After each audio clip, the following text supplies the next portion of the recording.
प्रिय विद्यार्थियों, पिछले व्याख्यान में हमने गौतम धर्म सूत्र के तृतीय प्रश्न के 10वें अध्याय में वर्णित संपत्ति के विभाजन के विषय में अध्ययन किया था। आज हम उसी क्रम में जो स्त्री धन है अर्थात स्त्री का जो धन होता है उसका उत्तराधिकारी कौन होता है कि उस धन को कौन प्राप्त कर सकता है, इसके विषय में अध्ययन करेंगे। तो स्त्री शब्द हमें जानना आवश्यक है कि स्त्री धन क्या है। स्त्री धन के अंतर्गत मुख्यतः हम 3 विषय आते हैं, मान सकते हैं कि स्त्री धन क्या है, स्त्री धन पर स्त्री का आधिपत्य एवं जो स्त्री धन है उस स्त्री धन का उत्तराधिकार। ये 3 विषय स्त्री धन के अंतर्गत ही माने जाते हैं। और जब हम शाब्दिक रूप से देखते हैं तो स्त्री धन का शाब्दिक अर्थ है स्त्री की संपत्ति, अर्थात जो स्त्री की जो संपत्ति होती है वो स्त्री धन माना जाता है।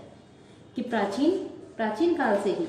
स्त्री को विशेष प्रकार के अधिकार दिए गए थे, उसके लिए कुछ धन आदि की भी व्यवस्था की गई थी कि स्त्री के स्वामित्व में होने वाली जितनी भी संपत्ति है वो समस्त संपत्ति हम स्त्री धन नहीं कह सकते हैं, अपितु कुछ विशेष प्रकार की संपत्ति ही स्त्री धन मानी जाती है। कि मिताक्षरा और दायभाग दोनों ही विधि संप्रदाय जो है उसमें स्त्री के सांपत्तिक अधिकार जो है उनको पूर्ण मान्यता दी गई है। इनके अनुसार जो हिंदू स्त्री है उसके पास 2 प्रकार की संपत्ति मानी गई है, स्त्री धन और स्त्री संपदा। स्त्री धन जिस पर स्त्री का पूर्ण स्वामित्व होता है और वह किसी भी प्रकार से उसका व्ययन और अंतरण करने का अधिकार रखती थी, और उसकी मृत्यु के पश्चात जो वह स्त्री धन है वो स्त्री धन के रूप में जो उसकी संपत्ति है वो उसके वारिसों को दे दी जाती थी। और जो स्त्री संपदा है उसमें उस स्त्री का आजीवन हित होता था, वह उसका उपभोग कर सकती थी, लेकिन वैधानिक आवश्यकता के अलावा वह उसका अंतरण नहीं कर सकती थी। उसकी मृत्यु के बाद वह संपत्ति जो स्त्री धन के रूप में जो संपत्ति है वह संपत्ति उसके वारिसों को न दी जाकर जो मृतक पुरुष है उसके या स्त्री के वारिसों को दी जाती थी, जिससे कि उसे संपत्ति मिली थी। तो यहाँ जो स्त्री धन है उस स्त्री धन के विषय में जो हमारे धर्मशास्त्रकार हैं उसमें बहुत अनेक प्रकार का जो धन ऐसा है जो स्त्री धन माना गया है, और उस स्त्री धन पर उस स्त्री का पूर्ण स्वामित्व होता है। जो धर्मशास्त्र ग्रंथ है उनमें सबसे पुरानी जो परिभाषा है स्त्री धन के विषय में वो मनु की है। उनके अनुसार विवाह के समय अग्नि के समक्ष जो कुछ दिया गया वो स्त्री धन कहलाता है। विदाई के समय दिया गया स्नेह या प्रीतिवश जो दिया जाता है, भाई माता या पिता आदि के द्वारा जो दिया जाता है, ये 6 प्रकार का जो है ये स्त्री धन उन्होंने माना है। और इसमें एक प्रकार का जो धन है वो और इसमें जोड़ दिया अन्वाध्याय, अर्थात विवाह के पश्चात भी बाद में उपहार स्वरूप जो धन आदि मिलता है उपहार के रूप में, भेंट के रूप में, वो भी जो है स्त्री धन माना जाता है। जो याज्ञवल्क्य हैं उन्होंने भी स्त्री धन के अनेक प्रकार दिए हैं कि पिता माता पति या भ्राता द्वारा प्रदत्त अर्थात उनके द्वारा दिया गया, या विवाह के समय विवाह की जो अग्नि है उस अग्नि के समक्ष विवाह के समय पति के द्वारा अन्य जो धनादि प्राप्त दिया जाता है उसे धनादि उपहार के रूप में दिया जाए, वो सब कुछ जो है स्त्री धन के अंतर्गत ही आता है कि वो स्त्री का स्वयं का ही धन होता है। हम ऋग्वेद में भी देखते हैं कि एक उसमें भी उल्लेख मिलता है कि एक स्त्री की अलग सी संपत्ति होती है और उस पर उसका पूर्ण अधिकार होता है, और जो कन्या होती है वो कन्या विवाह के पश्चात उस स्त्री धन को अपने साथ ले जा सकती थी। धर्मशास्त्रकारों ने भी स्त्री धन की बात स्वीकारी है और उस पर स्त्री का पूर्ण स्वामित्व, निरपेक्ष अधिकार एवं आधिपत्य माना है। अब स्त्री धन 2 प्रकार का होता है, एक वृत्ति और दूसरा आबाध्य। आबाध्य अर्थात गहना आभूषण आदि, वो सब स्त्री धन कहलाता है। कि जो स्त्री के नाम से कहीं ना कहीं इकट्ठा किया गया हो, जमा किया गया हो, वो सब जो है स्त्री धन आता है। कौटिल्य अर्थशास्त्र में कहा है कि स्त्री के नाम से जो कुछ भी धन आदि जमा किया गया हो उसकी मात्रा कम से कम 2000 मुद्राएं होनी आवश्यक है, और वो स्त्री धन के अंतर्गत ही आता है। अब मनु ने जो 6 प्रकार से की प्राप्त होने वाली संपत्ति जो स्त्री धन के रूप में माना है, जैसे अध्याग्नि, अध्यावाहनिक, प्रीतिदत्त, माता प्रदत्त, पिता प्रदत्त और भाई द्वारा प्रदत्त, ये 6 प्रकार की मनु ने मानी है। कात्यायन ने इनके स्वरूप को और भी स्पष्ट कर दिया है कि विवाह के समय अग्नि के समक्ष स्त्री को जो धन दिया जाता है वह अध्याग्नि कहलाता है और वो स्त्री धन होता है। पिता के घर से पति के घर जाने के समय वधू को मिलने वाला धन या जो उपहार आदि होता है वो अध्यावहनी कहलाता है। और नतमस्तक पाद वंदन के समय सास के द्वारा, ससुर के द्वारा प्रेम पूर्वक जो धन दिया जाता है उसे प्रीतिदत्त कहते हैं। और विवाह के पश्चात भर्तृकुल या पितृकुल से जो कुछ प्राप्त होता है उसको जो है अन्वाध्येय नाम से व्यवहृत होता है, उसे अन्वाध्येय कहा जाता है। और मनु का ये भी कहना है कि विवाह के अनंतर पिता या पति के कुल से जो भी धन मिले उसे अन्वाध्येय कहते हैं। यह अन्वाध्येय और प्रीति से पति के द्वारा दिया हुआ धन आदि पति की जीवित अवस्था में और स्त्री के मरने पर उसके पुत्र पुत्रियों का ही होता है। और याज्ञवल्क्य के अनुसार भी किसी स्त्री को अपने माता पिता पति विवाह में अग्नि के निकट उपहार रूप में मिला हुआ धन आदि स्त्रीधन माना जाता है। और ये सब जो है उस धन पर स्त्री का जो है एक तरह से पूर्ण रूप से अधिकार होता है। तो इस प्रकार से ये अनेक प्रकार से प्राप्त जो स्त्री को धन होता है वो स्त्री धन की श्रेणी में आता है। और इस स्त्री धन पर स्त्री का पूर्ण रूप से अधिकार होता है। वो इस धन को अपनी इच्छा के अनुसार जो है, कुछ धन को वो अपनी इच्छा के अनुसार व्यय कर सकती है। और ये जो धन है, इस धन को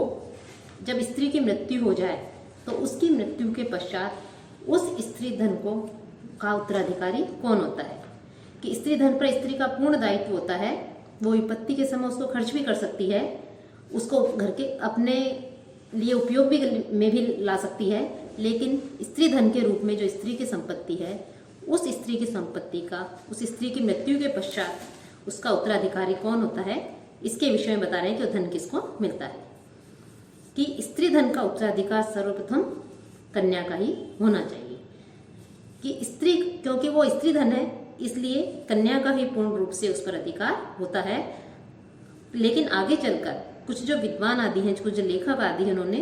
पुत्रों को जो है कन्याओं के साथ जोड़ दिया और स्त्री धन के प्रकार में जो स्त्री धन है उसमें पुत्रों को भी वरीयता दे दी। कि जो स्त्री धन है उसमें पुत्रियों के साथ साथ कन्याओं के पुत्रों के साथ साथ कन्या वो जो पुत्र हैं उनको भी जो है उस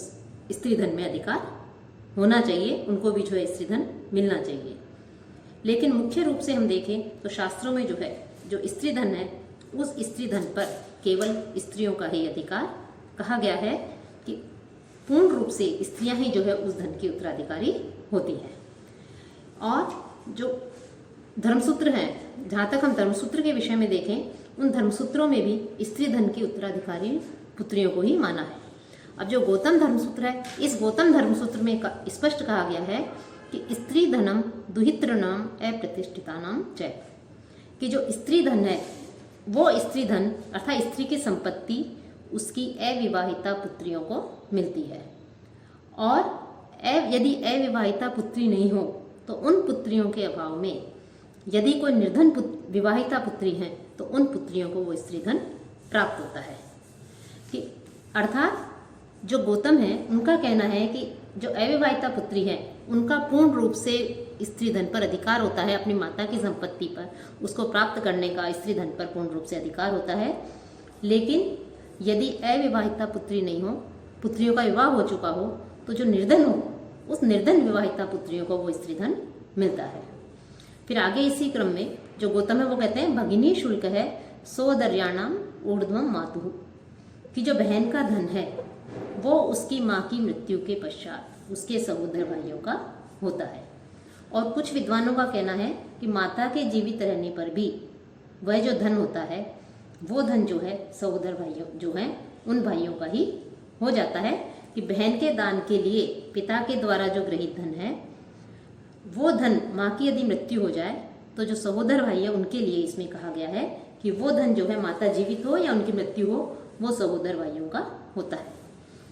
और जो बौधायन धर्मसूत्र है उस बौधायन धर्मसूत्र में भी जो परंपरा से प्राप्त माता के जो अलंकार आदि हैं, स्वर्णाभूषण आदि हैं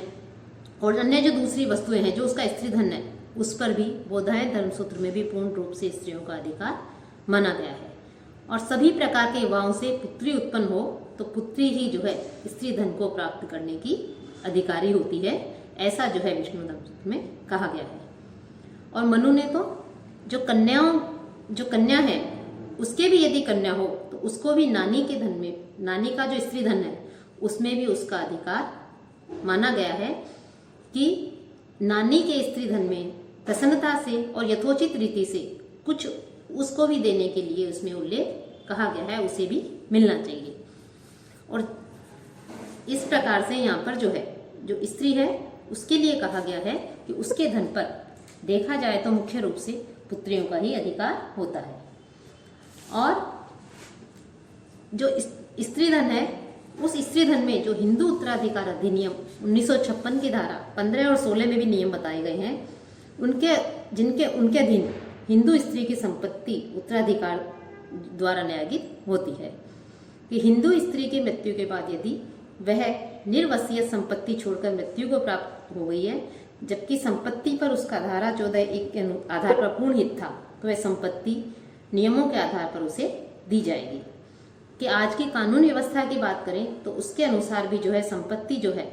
उस संपत्ति के विभाजन उसमें किया गया है कि संपत्ति कहाँ, जो संपत्ति का जो विभाजन है, स्त्री धन का जो विभाजन है, उसमें सबसे पहले ये देखा जाता है कि संपत्ति कहाँ से प्राप्त हुई है, कैसे प्राप्त हुई है। यदि वह स्त्री धन है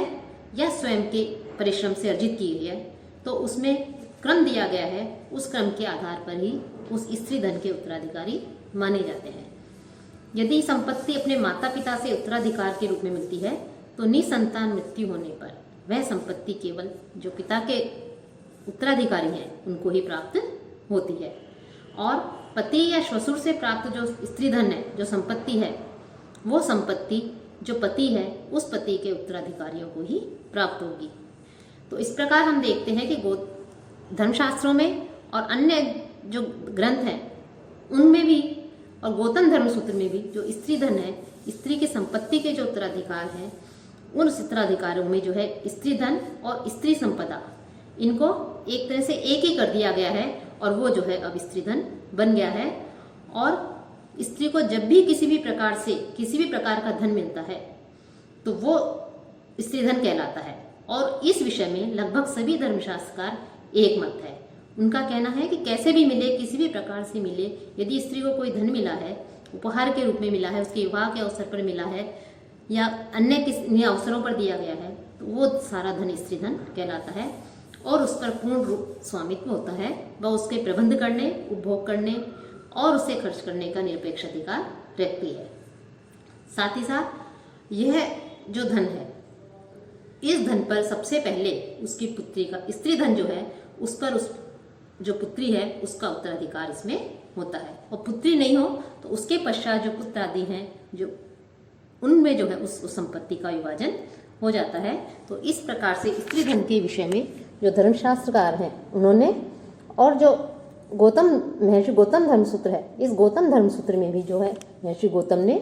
स्त्री धन को लेकर के विस्तार के साथ में वर्णन किया है।